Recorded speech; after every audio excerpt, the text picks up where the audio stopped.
Have you ever wondered why some people seem to grow lonelier as they age, while others stay surrounded by love and connection? It's not just about getting older or moving slower. As we age, we sometimes pick up habits small, subtle ones that slowly push others away. And the most dangerous part, we don't even realize we're doing it until it's too late. In today's video, we'll dive into 12 of the most common yet overlooked habits that can quietly damage relationships, drain your joy, and leave you feeling isolated. But here's the good news. Each one can be changed starting today. You'll meet Helen, a 75-year-old former nurse living in Ohio, who once believed she was just being honest or keeping to herself. But those small habits slowly chipped away at her relationships with her family, her neighbors, even her closest friends. From becoming too critical, to refusing help, to holding on to old grudges, we'll cover it all. And in Habit 7, we'll uncover a trap that nearly everyone falls into at some point, and it might be costing you more than you think. These are habits most people don't talk about. Why? Because they feel normal, harmless, even like skipping your hair appointments, snapping at a cashier, or refusing to learn how to text. But over time, these choices form a wall between you and the people who love you most. You'll learn how Helen turned things around, not overnight, but step by step. She found her confidence again, reconnected with her granddaughter through a simple text message, and even started laughing more just by noticing what had changed in her behavior. Whether you've been feeling stuck, disconnected, or just curious about why your world feels a little smaller lately, this video is for you. You're not alone, and you don't have to stay where you are. Stick with us to the end. We've got a challenge for you that could change your life in just one day. And if you're ready to take control of your relationships, your health, and your sense of purpose, this is the perfect place to start. If this topic hits home, please hit that like button, subscribe to our channel, and share this with someone who needs it. If you like the topic of this video, please comment 1. If you don't, please comment 0 to let me know how I can improve and make better videos for you. Let's break the cycle of disconnection and start aging with more joy, more connection, and no regrets. Now, let's begin. Number 1. Becoming too negative or critical. Helen never thought of herself as a negative person. She was a nurse for over 40 years, known for her calm and reassuring presence. Patients trusted her, coworkers admired her, and in her family, she was the one people turned to when things got tough. But after retiring at 68 and settling into a quieter life in Ohio, something slowly shifted. It was subtle at first, just a small sigh here, a fleeting complaint there, but eventually, it became a pattern she couldn't ignore. Mornings started with the familiar aches and pains of aging, and she'd mutter to herself about getting older. It was a harmless grumble, wasn't it? Yet it soon bled into other parts of her day. She'd watch the news, her frustration growing with every passing report, feeling an overwhelming sense of helplessness and anger about the state of the world. And when she spoke to her younger relatives, her words turned sharp. "Back in my day, we had more respect," she'd say with a roll of the eyes, as if the youth were somehow failing her generation. At first, she didn't notice the toll it was taking on her relationships. It seemed harmless enough, just honest opinions, right? But slowly, conversations became shorter. Friends began avoiding deep talks, instinctively steering clear of topics they knew would lead to yet another rant. Even her grandkids, once eager to visit her, began to make excuses not to spend time with her. It wasn't until one Sunday afternoon, when Lily stopped by unexpectedly, that it hit her. They sat on the couch, and Lily started talking about a new internship she'd just started. Helen barely let her finish before launching into a speech about how things used to be, how no one wants to work hard anymore, and how lucky kids are today. Lily smiled politely, then checked her watch and said she had to leave. But before walking out the door, she paused and turned back. "Grandma," she said quietly, "you used to make me feel better when we talked. Lately, I just feel worse." Those words landed like a punch to the chest. Helen sat in the silence after Lily left, staring at the teacups they hadn't touched, and for the first time in a long time, she asked herself, when did I stop being the person people came to for comfort? The trap of just being honest. Many older adults fall into this without realizing it. What starts as venting or sharing experience can slowly become habitual negativity, a filter through which everything is judged, the aches and pains of aging, the frustrations with technology, the disconnect with how younger generations do things. It's easy to believe you're just speaking truth, when in reality, it may be wearing others down. No one wants to feel worse after a conversation. Negativity, even if unintentional, can become a shield. It protects you from vulnerability, but it also pushes people away. And over time, it can lead to exactly what you fear: disconnection and loneliness. The shift from complaint to curiosity. After Lily's visit, Helen decided something had to change. She couldn't undo the past, but she could change how she showed up moving forward. The first thing she did, she made a rule for herself. Start every conversation with something positive, not fake, not forced, just something real. "The flowers in the yard are finally blooming. I tried that new lemon tea from the store, and I actually liked it. I saw the sweetest video of a baby panda this morning." These small things changed the energy in the room. People leaned in. They smiled. They stayed longer. Second, Helen began practicing the 2-minute rule when it came to complaining. She allowed herself 2 minutes to vent max. Then she'd move on, redirect, ask a question, or shift focus. Most importantly, she started listening again, truly listening. When Lily called next, Helen asked her, "What's something exciting that happened this week?" Then she let her granddaughter talk without interruption, without corrections, and without steering the topic back to the past. The call lasted 40 minutes. Lily laughed, Helen laughed, and when they hung up, Helen felt something she hadn't felt in months. Light. The takeaway: if you've caught yourself complaining more often, if your calls feel shorter, or your grandkids visit less, it's worth asking, am I spreading warmth or wearing people down?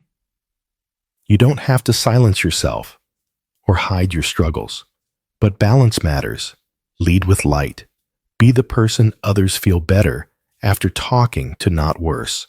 Helen didn't become a whole new person. She just became a little more aware, a little more curious, and a lot more connected. You can too. Because aging with grace doesn't mean pretending everything's fine. It means choosing how you respond, even when life gets hard. Number 2, neglecting personal hygiene and appearance. There was a time when Helen wouldn't even check the mail without putting on lipstick. She used to say, "You never know who you might run into." Her closet was filled with colorful blouses, neatly hung by sleeve length.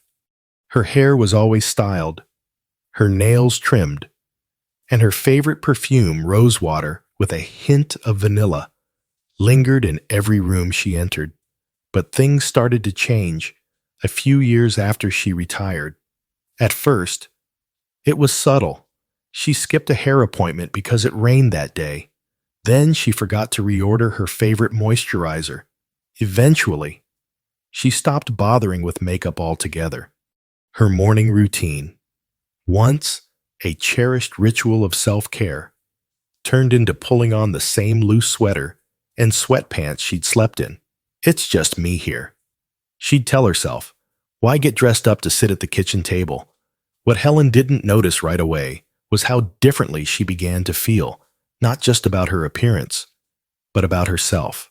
She no longer looked in the mirror, not really, not the way she used to smile, to check her lipstick, or adjust a necklace. Now, the mirror only reminded her of how much older she looked, of how much had changed, so she avoided it.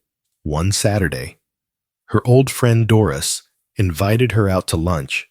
"Let's go to that little Italian place you like," she said.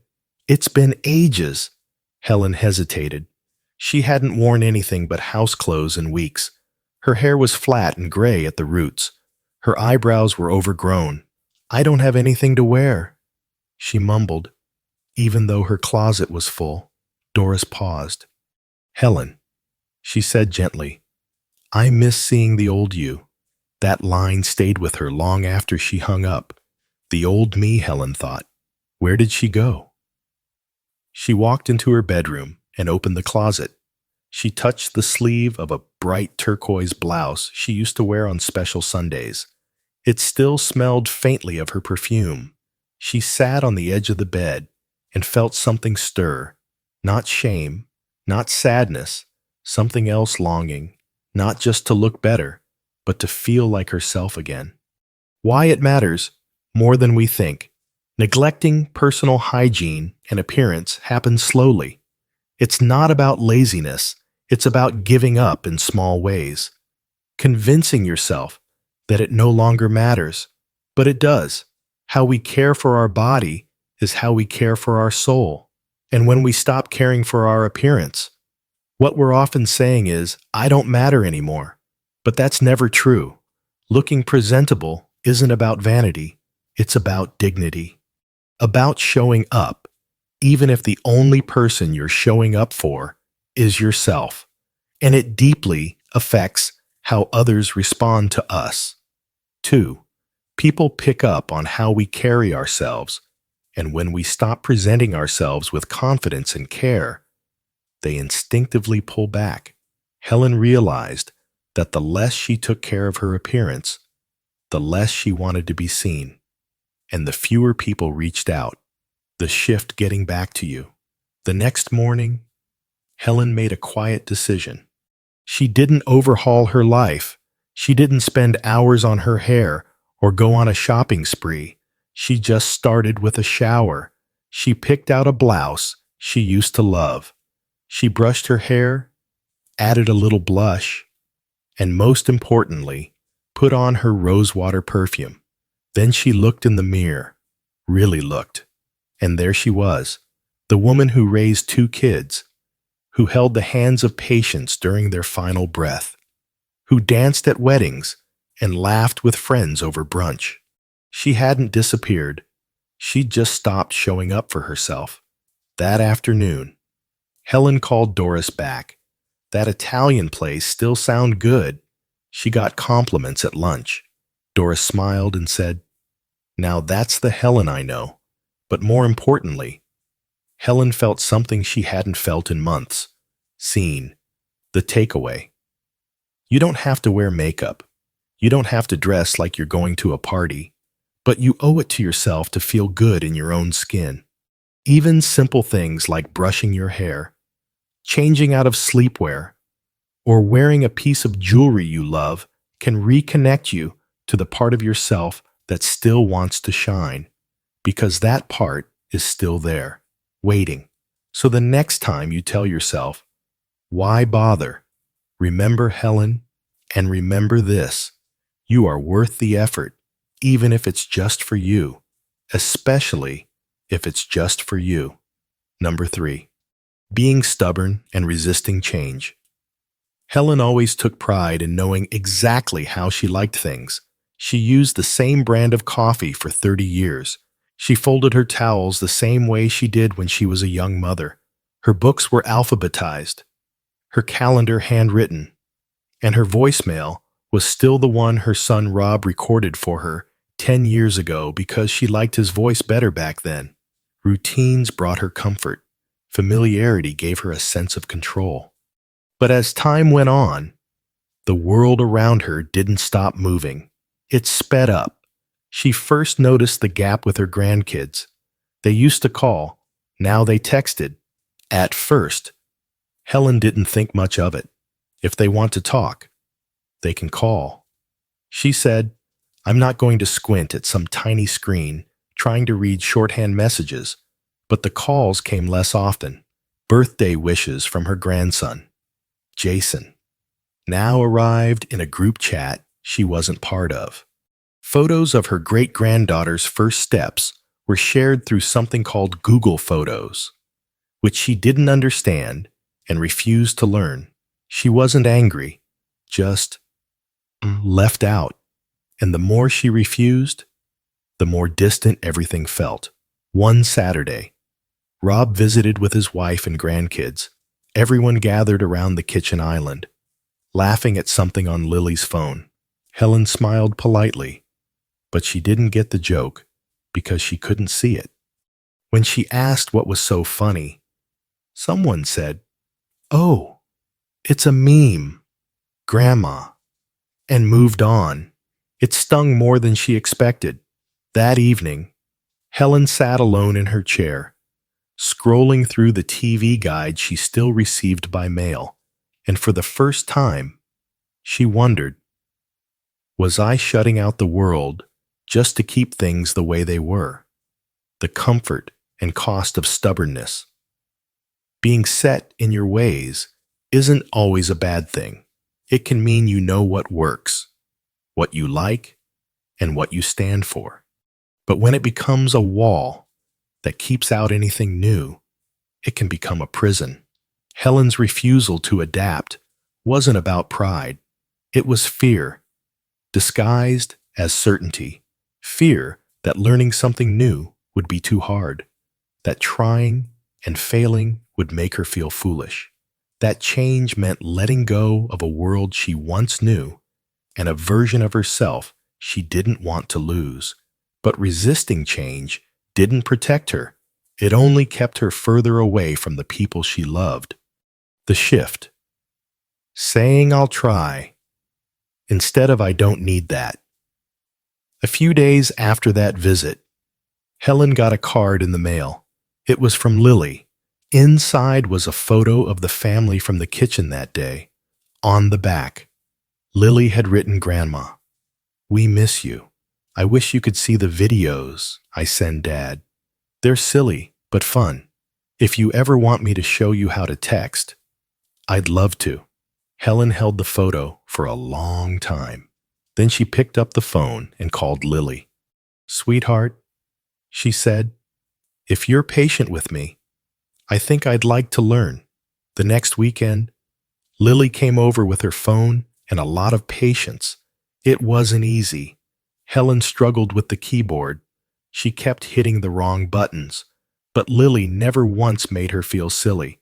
And when Helen finally sent her first text, a simple, "Hi, honey, I love you," Lily teared up and said, "You have no idea how much this means to me." The next day, Helen got her first meme. She didn't quite get the joke, but she got the connection, and that mattered more. The takeaway change can feel threatening, especially when the world seems to evolve faster than we can keep up. But staying open, even just a little, can open doors we didn't know were closed. You don't have to become a tech expert. You don't have to love every new trend, but choosing curiosity over resistance keeps your heart and your relationships alive. Helen didn't lose who she was by learning something new. She rediscovered who she still was. A woman who cared deeply, who wanted to stay connected, and who had the courage to say, "Show me how," because sometimes the bravest thing we can do isn't holding on. It's letting go of what no longer serves us and choosing connection instead. Number 4. Holding on to too much when clutter becomes a cage. If you're still watching this video and these stories resonate with you, drop a 1 in the comments to let me know you're still here. And if not, leave a 0. Your feedback helps me improve and make better content for you. Now, let's talk about something a little more personal and a lot more common than most of us like to admit. Helen had always been sentimental. Her home was filled with memories, photographs, birthday cards, handmade crafts from her kids, dishes she hadn't used in years but couldn't bear to part with to anyone else. It may have looked like clutter, but to Helen, it was a museum of her life. In every corner, something had a story. The faded teddy bear on the top shelf. That was Rob's first gift to Lily when she was born. The broken clock in the hallway. Her husband had tried to fix it 5 times before he passed, and each attempt left a mark. Helen kept it for the memories. Not the time, but over the years, the collection grew. Closets became overstuffed. Boxes stacked in the hallway made it harder to walk without bumping into something. The guest room was no longer a guest room, it was storage. She always told herself, "I might need this someday," until someday never came. The hidden cost of just in case. Helen didn't think of herself as a hoarder. She thought she was being practical, respectful, careful with her past. But there came a day when she opened a drawer and couldn't find her glasses, not because they were missing, but because the drawer was too full to open all the way. She stood there, staring at the mess, and realized how tired she felt, not just physically, emotionally. The clutter wasn't comforting anymore. It was suffocating. What had once been a home full of memories now felt like a house full of obstacles. And she noticed something else too. She'd stopped inviting people over. Lily hadn't been in the house for months. Rob had started suggesting they meet at his place instead. Friends stopped dropping by for coffee. Helen had convinced herself it was because everyone was busy. But deep down, she knew. She was embarrassed. The clutter wasn't just blocking her hallways, it was blocking her life. The turning point. One afternoon, Lily came by to drop off groceries. As she tried to squeeze through the narrow kitchen entry, she gently asked, "Grandma, do you ever think about maybe letting go of a few things?" Helen stiffened. "This is my home. Everything in here means something." Lily nodded. "I know, but I miss being able to sit at the table with you. I miss how open and warm your house used to feel." That night, Helen sat on the edge of her bed, surrounded by things she hadn't touched in years. She looked at a pile of magazines dating back to 2014. They were covered in dust. She hadn't read a single one. And then she whispered to herself, "What am I really holding on to?" The shift one box at a time. Helen didn't clean the whole house in a weekend. She didn't hire a professional or buy fancy containers. She just picked one drawer. And in that drawer, she asked herself 2 questions. 1, do I use this too? Does it bring me joy? If the answer was no, it went. Some items were donated, others recycled. A few she gently packed into a memory box for Rob and Lily to look through later, the things worth sharing. Not hiding.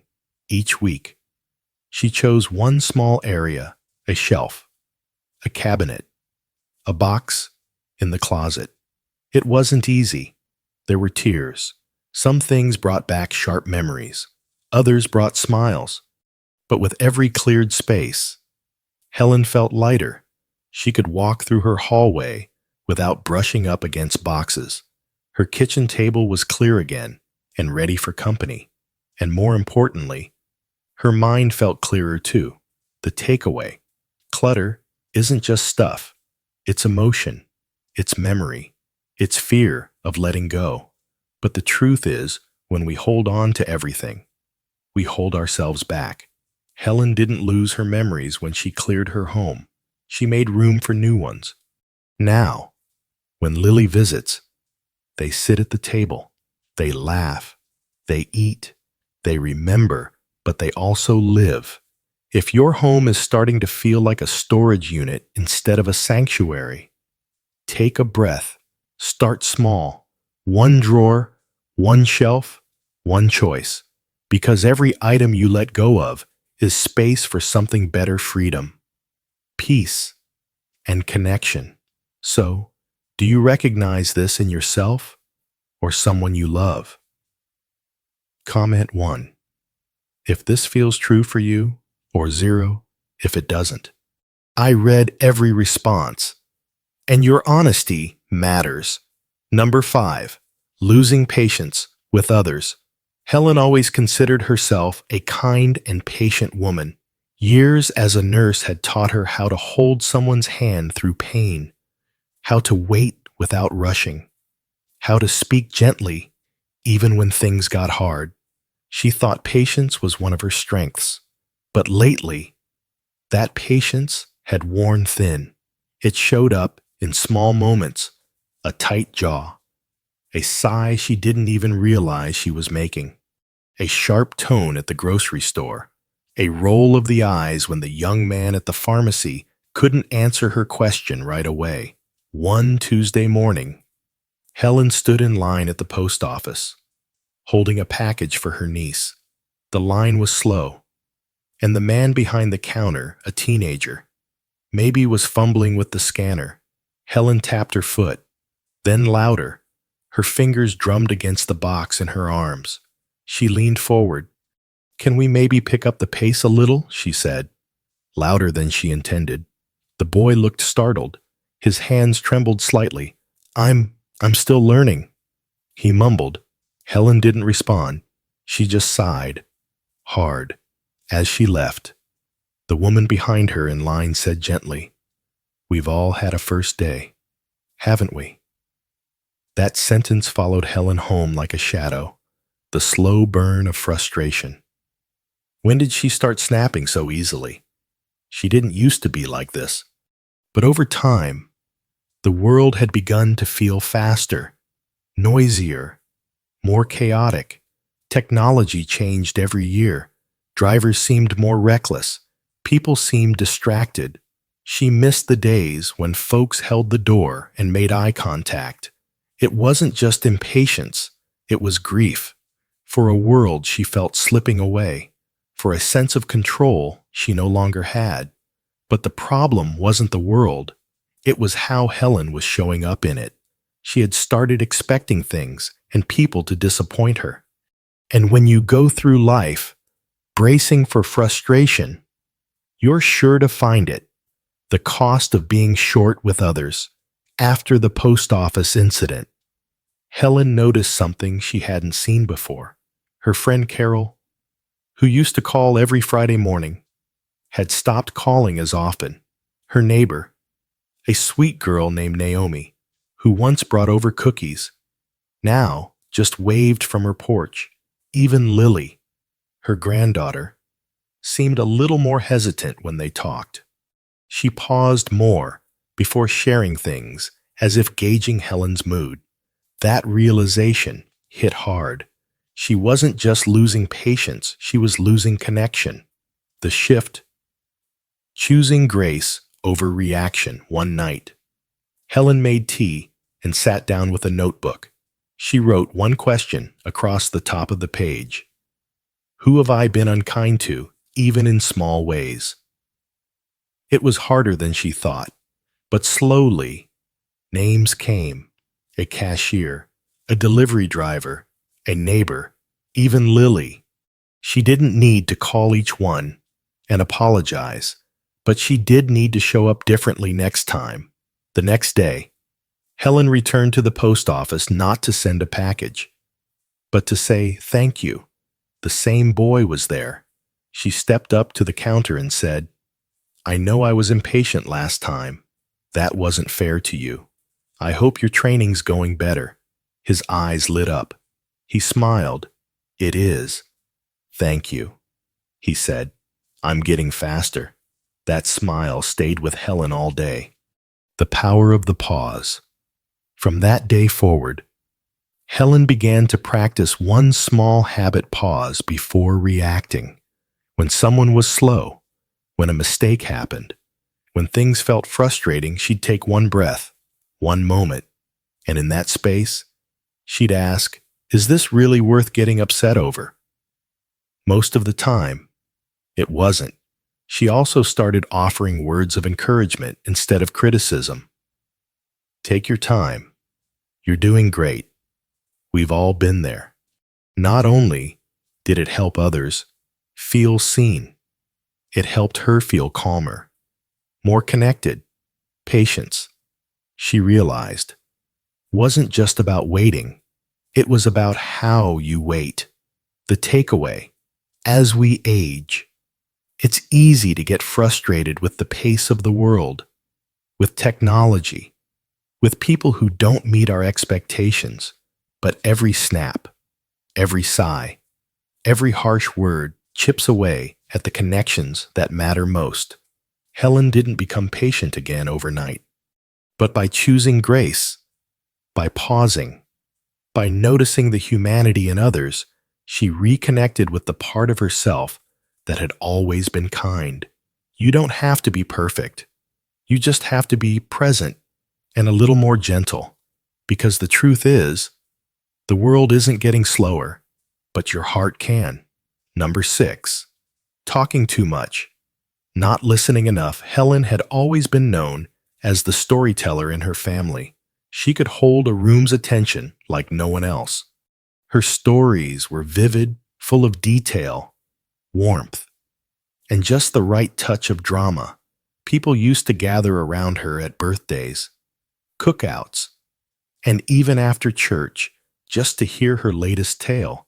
She loved telling stories, but somewhere along the way, Helen forgot how to stop. One Sunday afternoon, her granddaughter Lily called just to check in. "Hi, Grandma," Lily said. "You'll never guess what happened at work today." But before she could finish the sentence, Helen jumped in. "Oh, honey, let me tell you about the time I had a boss who was a total nightmare. Back in '82, I was working at the hospital and 15 minutes passed when Helen paused to take a breath and finally asked, "So, what happened with your work?" Lily hesitated. "Oh, it's not that important. I've got to run. Love you." Click. Helen sat there holding the phone, a little stunned. That was short. She thought, she used to tell me everything. When sharing becomes oversharing. Helen didn't mean to dominate the conversation. She thought she was being engaging, adding perspective, offering advice. After all, wasn't that what grandmas were supposed to do? But over the next few weeks, the pattern continued. Her friend Doris stopped calling as often. Her neighbor Naomi seemed polite but distant. Conversations felt one-sided. Helen talking, others nodding, then politely excusing themselves. And one night, as she scrolled through her call log, she realized something. She didn't actually know what was going on in anyone else's life. She'd been so busy talking.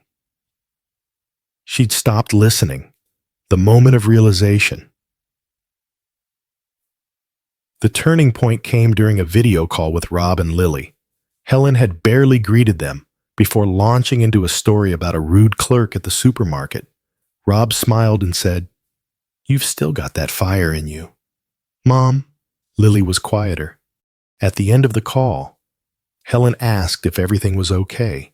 Lily hesitated, then said, "Grandma, I love your stories, but sometimes I wish I could tell you mine. It was gentle, but it landed like a stone in her chest. The shift from monologue to meaningful conversation that evening. Helen replayed the call in her head. She thought about all the people who had drifted a little further away lately, not out of conflict, but out of quiet disconnection. She realized something important. Conversations aren't performances, they're exchanges.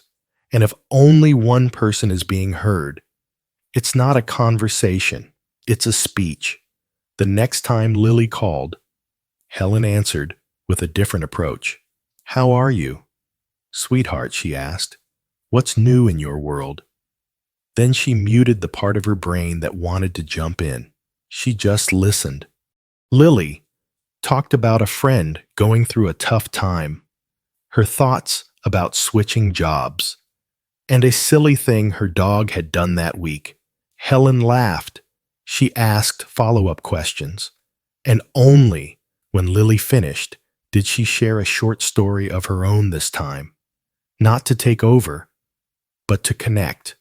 The call lasted almost an hour.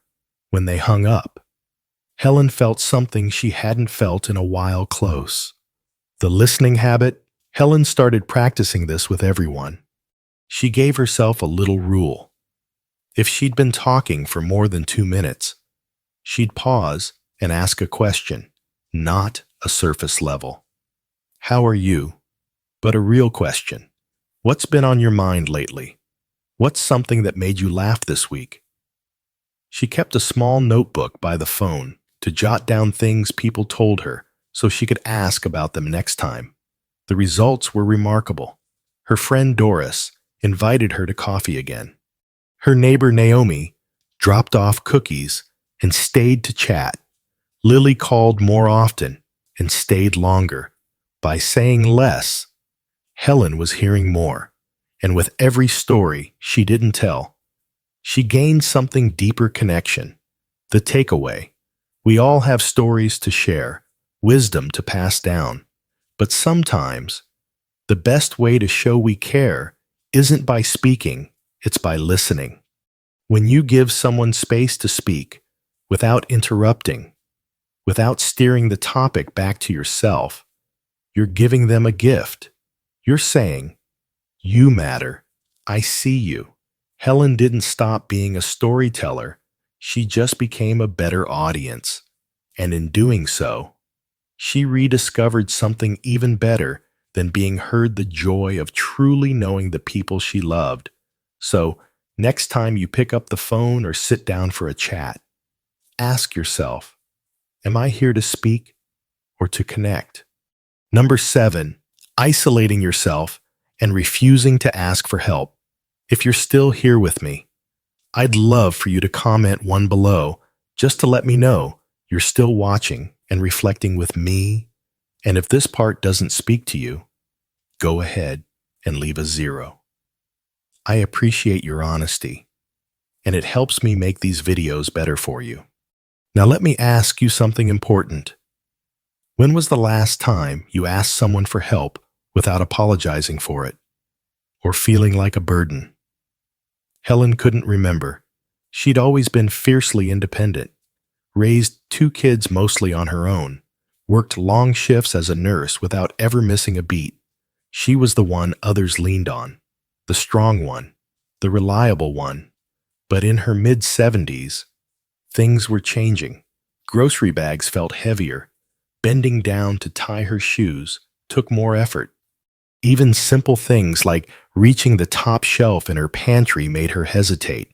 Still, she refused help every time it was offered. At the store, a teenage clerk once said, "Ma'am, can I help you carry that to your car?" Helen smiled tightly. "No, thank you. I've got it." But she didn't. She struggled all the way to her car. Her back ached for days afterward. She didn't tell anyone. The quiet weight of pride. It wasn't that Helen didn't need help. She just didn't want to admit it. To her, asking for help felt like failure, like losing something essential: control, capability, respect. But what she didn't realize was that her refusal to ask for support wasn't making her stronger. It was slowly building a wall between her and the people who loved her most. Friends stopped offering because she always said no. Her son, Rob, offered to help with yard work, but she insisted she could do it herself, then quietly avoided the garden for weeks because of the weeds. Even Lily, her granddaughter, started calling less, not out of resentment, but out of helplessness. She never lets me do anything for her. She once told Rob, "I don't want to offend her." The moment that changed everything one afternoon. Helen tripped over a loose rug in the hallway. She didn't fall, but she caught herself hard against the wall. Her heart pounded, her legs shook, and in that moment, standing alone, clutching the wallpaper, one thought came loud and clear. What if I had fallen? Who would have known? It wasn't fear of injury that scared her. It was the realization that she had built a life so self-contained, so proud that even the people closest to her wouldn't know if she needed them. The shift letting people. In that night, Helen called Rob. "Would you mind helping me fix that rug by the hallway?" she asked. There was a pause on the other end. Then, "Of course, Mom, I'd love to." The next day, Rob came over, and not just to fix the rug. They talked, they laughed. He asked if she needed help changing a few light bulbs. And for the first time in a long time, she said yes. After he left, Helen sat quietly on the couch and let the feeling wash over her. Not weakness, not shame, but relief.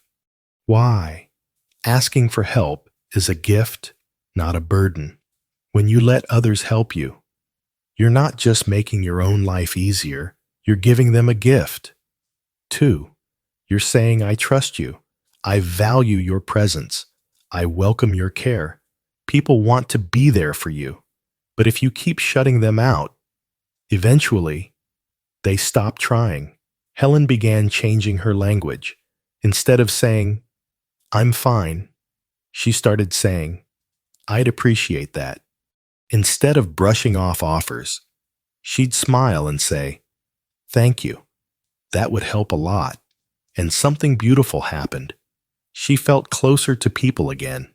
The takeaway: independence is important, but interdependence, the ability to give and receive support, is what keeps relationships alive.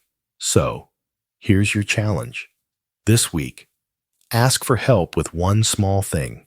It could be carrying groceries, fixing something at home, asking a neighbor to bring in your mail. Just one thing. And say, "Thank you, not sorry." Then watch what happens. The world doesn't see you as weaker, it sees you as real. And real connection is far more powerful than silent struggle. So, have you been isolating yourself without realizing it? Have you been saying, "I'm fine," when you really meant, "I could use a hand"? If this hit home, leave a 1 in the comments. If not, leave a 0. Either way, I'm glad you're here. Number 8. Being too frugal to enjoy life. Helen had always been careful with money. As a single mom and full-time nurse for most of her life, she knew how to stretch a dollar. She clipped coupons, drove the same car for over a decade, and never bought anything she couldn't pay for in cash, while her friends were off on cruises or upgrading their kitchens. Helen saved religiously. By the time she turned 75, she had a solid nest egg. Her home was paid off, her bills manageable, and her retirement secure. And yet, she couldn't bring herself to spend when her neighbor invited her to see a Broadway show downtown. Helen said it was too expensive when Lily offered to take her to a new restaurant for brunch. She said, "I've got food at home. Even when her book club planned a weekend getaway to the lake, Helen politely declined. The truth, she could afford all of it. She just didn't know how to allow herself those joys. The invisible fence of what if. If. Helen often told herself she was being smart. What if I get sick? What if the water heater breaks? What if I live to 95? But those what ifs had become a fence around her life. She wasn't enjoying the retirement she had worked so hard for. She was guarding it like a fragile secret. And slowly, that caution turned into habit, that habit into fear, until one day, she found herself staring at a pair of earrings she'd admired for years, delicate gold hoops. Simple, but elegant. She held them in her hand at the store, glanced at the price tag, then quietly put them back. As she walked out, she didn't feel proud. She felt sad. A wake-up call from a friend that weekend. Her old friend Doris stopped by for tea. Remember when we used to take those day trips to the shore? Doris asked, smiling. We didn't have 2 pennies to rub together. And we still went, Helen chuckled. Yeah, now we've got savings. And we sit at home. Doris leaned forward. You know what I realized? Being careful is good, but we're not saving money anymore. We're saving life and not spending it. That line hit Helen like a jolt. Saving life, but not spending it. The shift. Giving yourself permission later that week. Helen sat at her kitchen table with a notepad and wrote one question. What would bring me joy, not someday? But now, the list surprised her. Take Lily to a play. Buy the earrings. Have a backyard dinner with friends. Join that watercolor class she'd put off for 2 years. Not one item on the list would break her bank, but they would fill her life. So she made a new rule for herself. Spend a little, feel a lot. That Friday, she called Lily. Let's do brunch. She said, my treat. At the table, over French toast and too much laughter, Helen felt something stir. Not guilt, not anxiety, but freedom. The joy of spending with intention. This wasn't reckless spending. It was purposeful pleasure. Helen started a joy fund, a small account just for things that made her smile. A good meal, a trip to the museum, a new garden tool, or a surprise for Lily. And every time she spent from it, she whispered to herself, this is why I saved, because she hadn't worked all those years just to sit in a quiet house worrying about leaks that hadn't happened. She'd worked to live, and living meant saying yes more often, not just to money, but to moments. The takeaway, being frugal is wise, but when saving becomes fear, and fear becomes your lifestyle, you risk robbing yourself of the very rewards you earned. Helen didn't go wild. She didn't drain her account. She simply stopped waiting for someday. So, let me ask you, is there something small you've been denying yourself, not because you can't afford it, but because you've convinced yourself you shouldn't? A coffee with a friend, a short road trip, a class you've always wanted to try. If the answer is yes, maybe it's time to say yes to yourself, because life isn't a savings account. It's meant to be lived. Number 9. Looking down on younger generations. Helen loved her grandson, Tyler. He was 22, studying graphic design, and always had a phone in his hand. Helen didn't understand half of what he talked about: apps, memes, video editing, online gigs, but she listened, mostly with polite interest. Still, more often than she realized, she'd throw in a dig. Back in my day, we got real jobs. She'd say, half joking, or, you kids wouldn't last 5 minutes without your gadgets. It was always said, with a smile, a light chuckle, but over time, Something shifted. Tyler didn't visit as often. When he did, the conversations grew shorter, quieter. He'd show her a design project on his laptop, and she'd reply, "Why don't you just get a real sketch pad?" Once, he tried to explain how he made money through online commissions. Helen shook her head and muttered, "I still don't get how pushing buttons all day is a career." Tyler laughed, but his eyes dropped. "It's more than pushing buttons. Grandma, that was the last time he brought up his work. When experience turns into judgment." Helen didn't mean to belittle Tyler. She just missed the days when work felt tangible. She remembered her hands aching after long nursing shifts. She remembered ironing uniforms, punching time clocks, budgeting by the penny. It was hard not to compare. To her, real work looked like sweat and long hours. So when Tyler talked about working in his pajamas, editing videos, and making art on a screen, it felt foreign, unfamiliar, easy. But unfamiliar doesn't mean unimportant. And easy, Helen would soon learn, is a story we often tell ourselves when we don't understand someone else's struggle. The breaking point. One afternoon, Tyler came by to fix Helen's printer. While he waited for a download, he showed her a short animation he'd created: music, motion, hand-drawn frames. Helen watched with mild interest. Then she said, "It's cute, but I don't know how anyone makes money from this stuff." Tyler didn't respond right away. He closed the laptop gently and said, "I think I'm going to head out early today." He didn't look angry, just tired.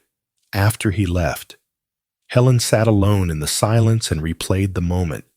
And for the first time, she didn't just hear what she said, she heard how it sounded: dismissive, condescending, small. Not because she intended to hurt him, but because she didn't try hard enough not to. The shift from criticism to curiosity. That night, Helen called Lily. "Do I sound judgmental when I talk about Tyler?" she asked. There was a pause. "Sometimes," Lily said gently. "He feels like you don't really respect what he does, and he really wants you to." It hurt, but it was true. So the next week, Helen did something she hadn't done before. She Googled graphic design and freelance animation. She watched a few beginner tutorials. She didn't understand everything, but it helped her see it was work. It took time, skill, patience, just like her job once had. The next time Tyler visited, Helen didn't mention the printer. Instead, she said, "Hey, can you show me that animation again? I want to see how you did it."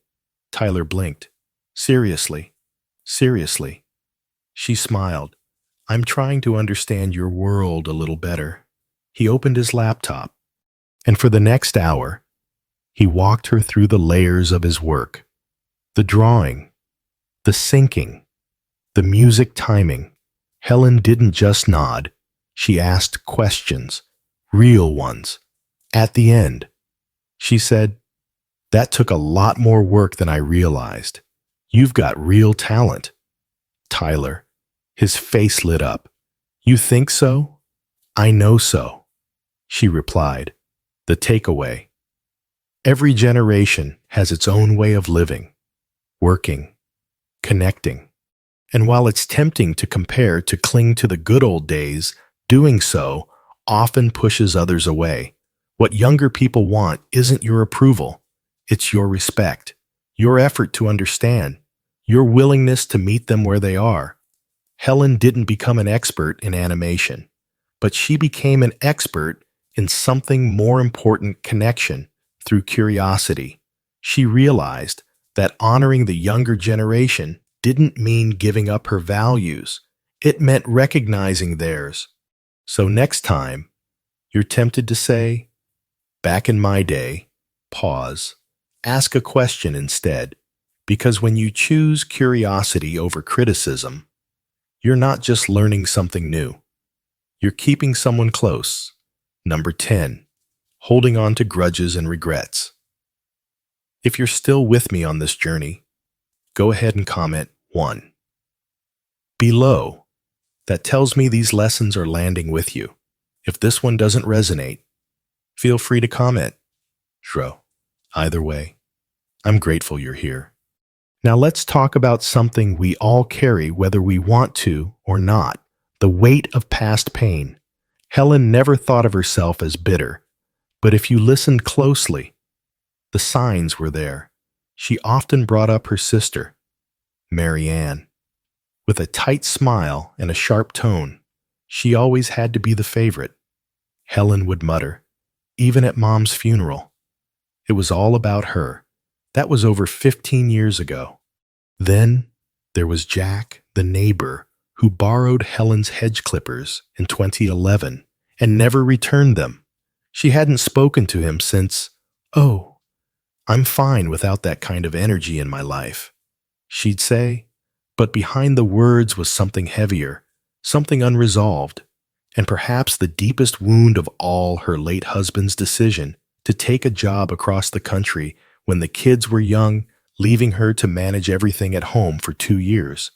Even after his death, she'd sometimes stare at his old desk and think, "You should have been there more."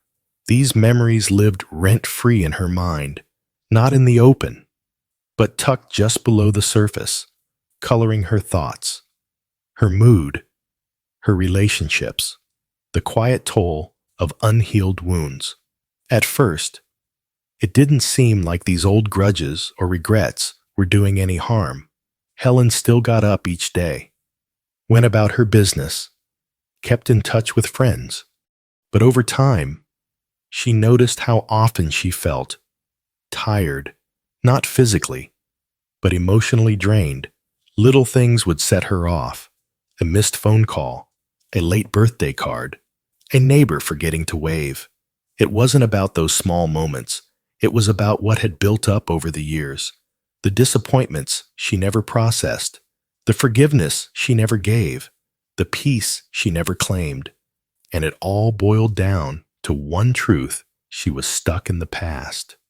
The moment of reflection. One evening, Helen pulled out an old photo album.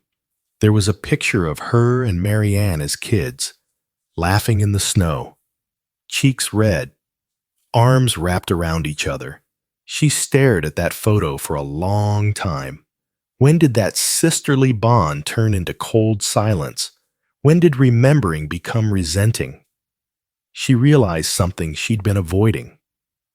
No one else was carrying this weight but her. Mary Ann had moved on. Jack, the neighbor, probably didn't even remember the clippers. Her husband was gone, and the hurt she carried couldn't be argued with anymore. But Helen was still living it. Every day, the shift letting go is not forgetting, it's freeing. The next morning, Helen sat at her desk and did something she hadn't done in decades. She wrote, not a letter to send, just a letter to release, to her sister, to her husband, even to herself. She wrote down the things she never said, the hurts, the blame, the sadness, and then she lit a candle, folded the pages, and gently placed them in a bowl. She watched them burn, not out of anger, but as an offering, a way to say, this no longer controls me. Forgiveness is a gift you give yourself. Forgiveness doesn't mean saying what happened was okay. It means you're ready to stop letting it run your life. Helen didn't call her sister the next day. She wasn't ready for that. But she did look at that old photo again, this time with less tension in her chest. She smiled later that week. When Jack walked by and waved, Helen nodded back.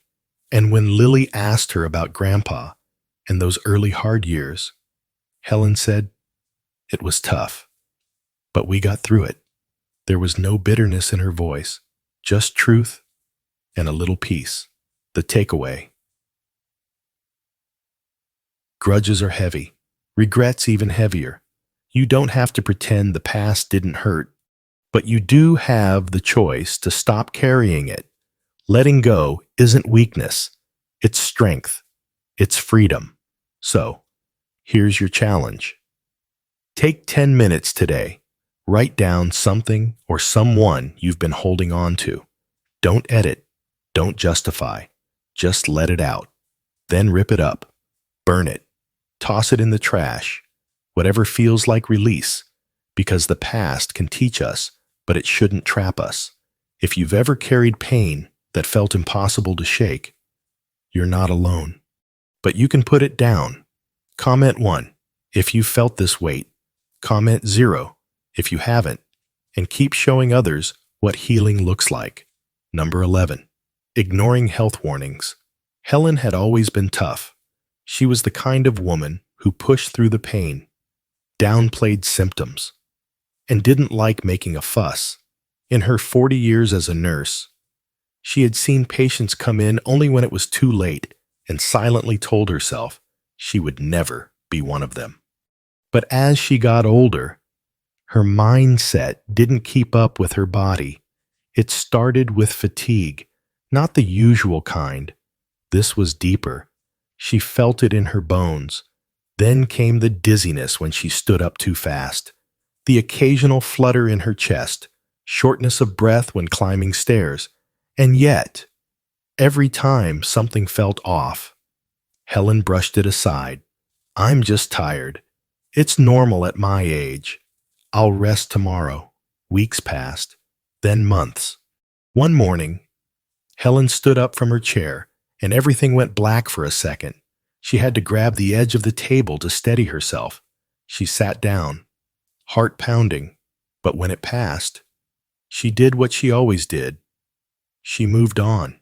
She never told Rob. She didn't mention it to her doctor. She didn't even write it in her calendar. The high cost of silence.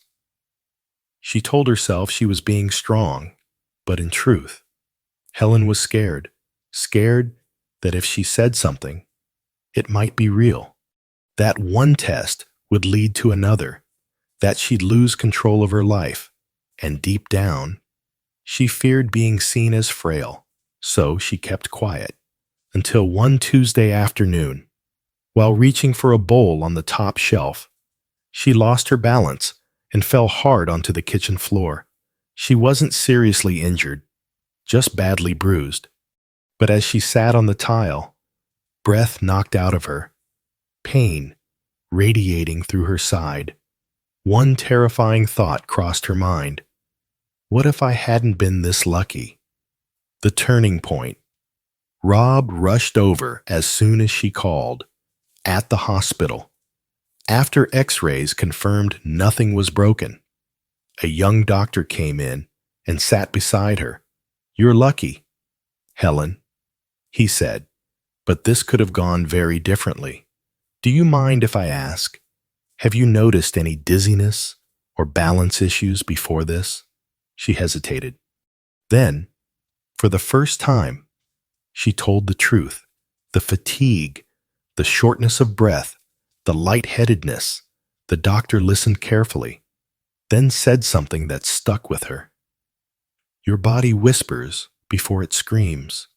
The fall wasn't the beginning. It was the warning you've been ignoring.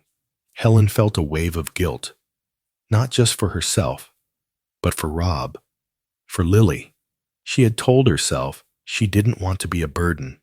But she realized now, pretending nothing is wrong doesn't protect the people you love. It keeps them in the dark. The shift. Listening to the whispers that week. Helen made a new kind of to-do list. Schedule a full physical. Start a walking routine. Even just 10 minutes a day.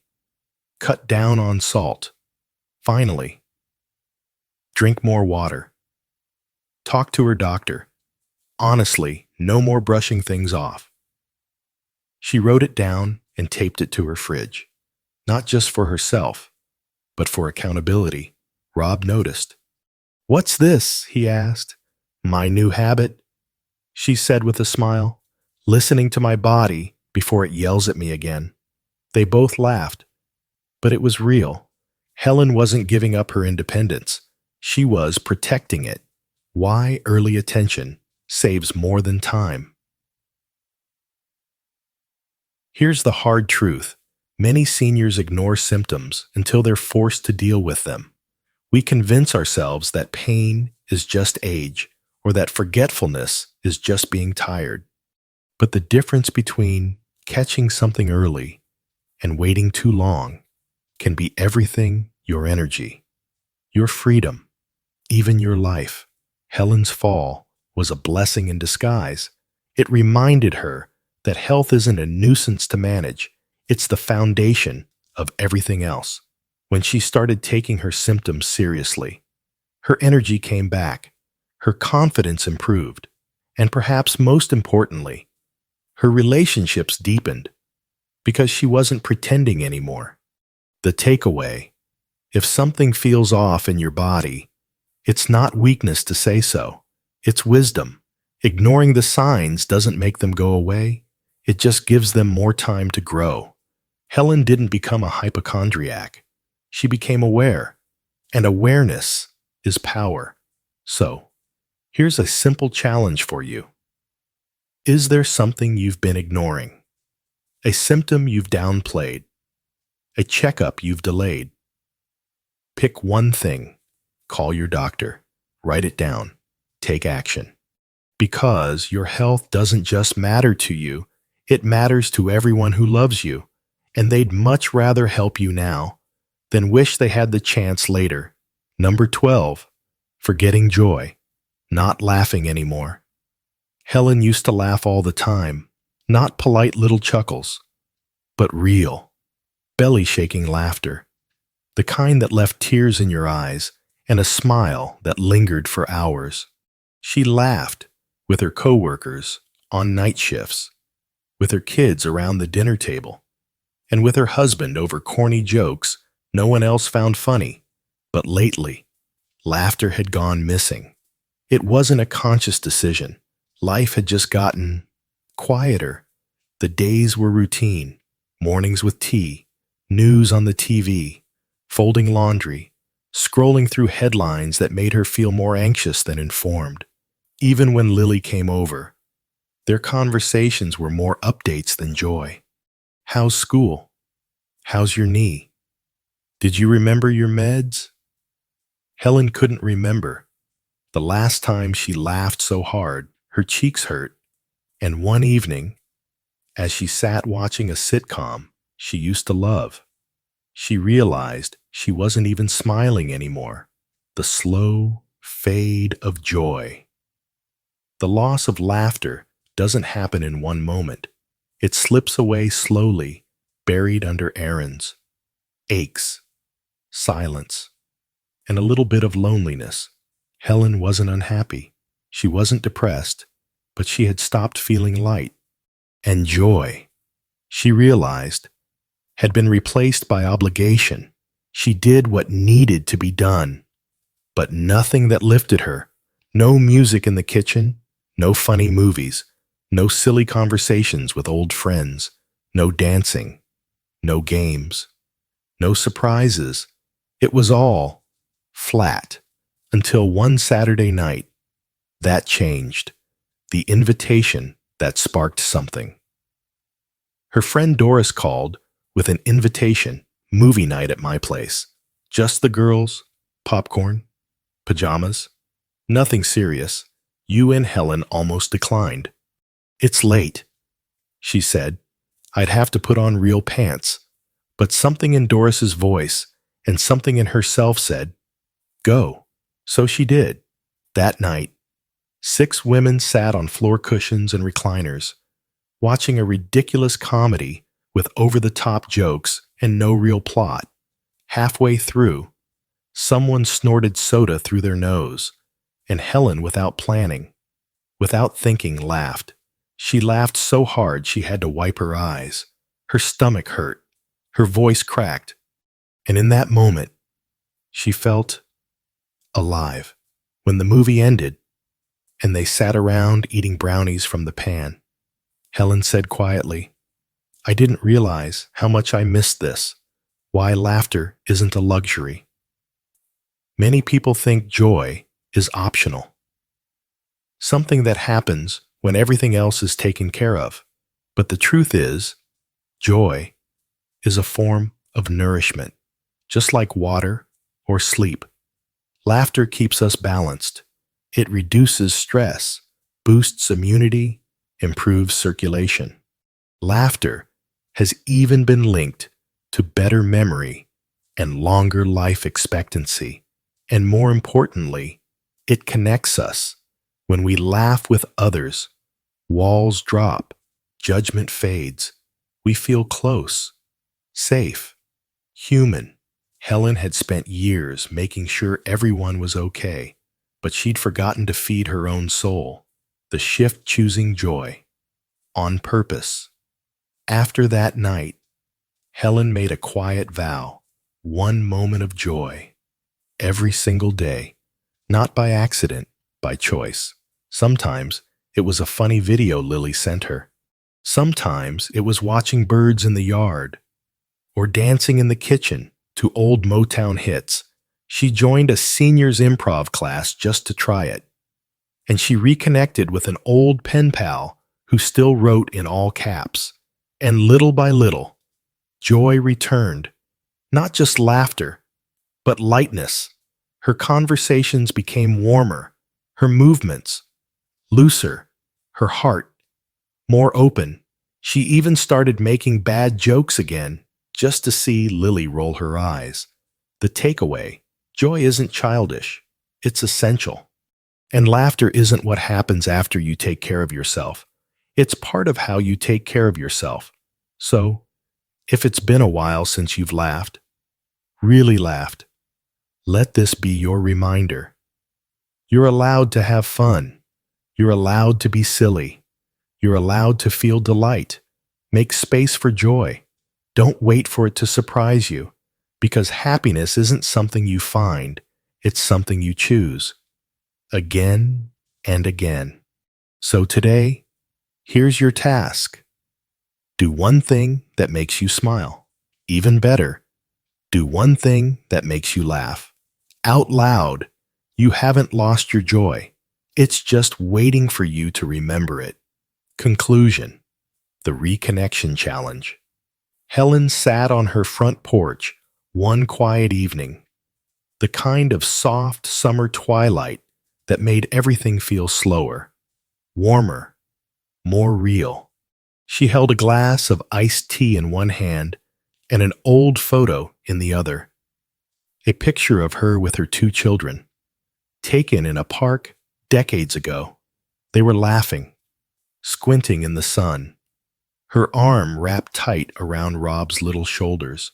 She smiled, but it wasn't just nostalgia, it was clarity.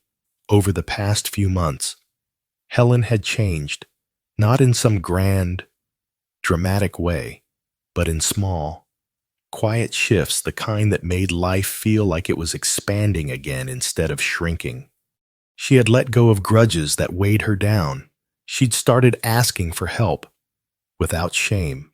She'd learned to listen more and speak less.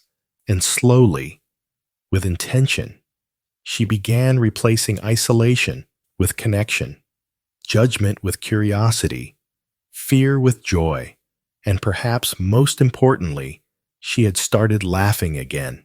This wasn't about perfection, it was about presence. The biggest realization for Helen wasn't that she had done anything wrong. It was that for a long time, she'd been living on autopilot, letting time pass without noticing which habits were stealing from her peace, which thoughts were pushing people away, which fears were holding her back. But the beauty of aging, she realized, is that it doesn't have to mean declining. It can mean becoming again, more intentional, more open, more connected. The power of one small choice. Every positive change Helen had made started the same way with one small decision: to say yes to brunch, to pause before criticizing, to respond with curiosity instead of dismissal, to ask for help, even with something simple, to wear the blouse that made her feel good, to pick up the phone and call, even when it felt awkward. And each choice led to another, like tiny stones building a bridge back to herself and to the people she loved most. What about you? Now that you've walked with Helen through these stories, I want to ask you something personal. Is there a part of you that's gone quiet? Is there a relationship that feels distant, not because of what someone else did, but because of how you may have changed without realizing it? Are there little habits like bitterness, stubbornness, or silence that have crept into your life and quietly built walls where there used to be doors? If so, you're not broken, you're human. And just like Helen, you can reconnect to others, to joy, to purpose, starting now. Your challenge: the reconnection list. Here's a simple but powerful task. Take out a piece of paper. At the top, write this: what do I want to reconnect with? Then list 3 things: a person, a habit, a feeling. Maybe it's your son or your sister. Maybe it's laughter or confidence. Maybe it's walking in the park or singing in the kitchen or just feeling seen. Then choose one small action you can take this week to move closer to that connection. Call someone, write a letter, compliment a stranger, say yes to an invitation, donate an item you've been holding on to, go to the library and pick out a book that made you smile years ago. Whatever it is, let it be real, let it be yours, because aging doesn't have to mean fading. It can mean returning to the version of yourself that's always been there, just waiting to be remembered. Final words from Helen's porch. As Helen sat watching the last light fade from the sky, she didn't feel old. She felt present. Her tea was half empty. The porch creaked a little. A breeze rustled the wind chimes by the steps. But in her chest, there was no tightness, no ache of loneliness, just a quiet kind of peace, the kind that comes from doing the hard work of coming home to yourself. She picked up her phone, opened a new message to Lily, and typed, "Thinking of you tonight. Want to come over for tea tomorrow?" And now it's your turn. Comment below and let me know. What's one thing you're ready to reconnect with? And if this video has helped you reflect, even a little, leave a 1 to let me know. If not, leave a 0. I'm always learning how to serve you better. Whatever you choose, don't wait. Because the longer you wait to reconnect, the harder it becomes to remember how good it feels. Start now.